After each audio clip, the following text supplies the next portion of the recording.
Hello everyone and welcome back to a new video. In this video, I'm going to show you guys how you can sell ebooks on Wix. So if you guys want to learn how to do it, just follow the steps that I'm going to show you. As you can see guys, I'm right now on wix.com and this is how the homepage looks like. So right here in the top, you're going to find the option to create a new folder, and then here you're going to find the option to create a new site.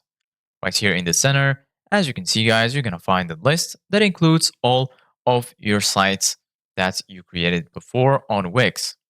So right here, as you can see guys, we're going to go to our ebook store, which is in this case this one.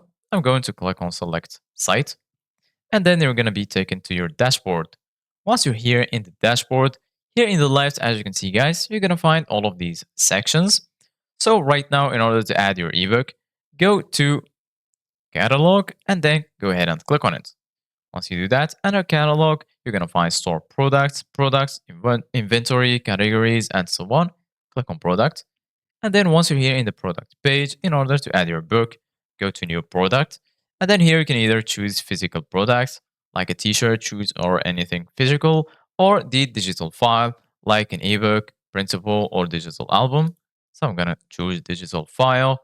And then right here, they're going to ask you what type of digital file you want to sell. So go ahead and upload your digital file, which is going to be either an image or your file, document, or zip file. If it's an ebook, go ahead and click on document or zip file. And then upload your file, or you can just drag it directly right here. Here, as you can see, guys, you're going to find the basic infos like the book name.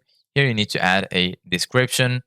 You can add images or also add videos. Here you can add a price for your product.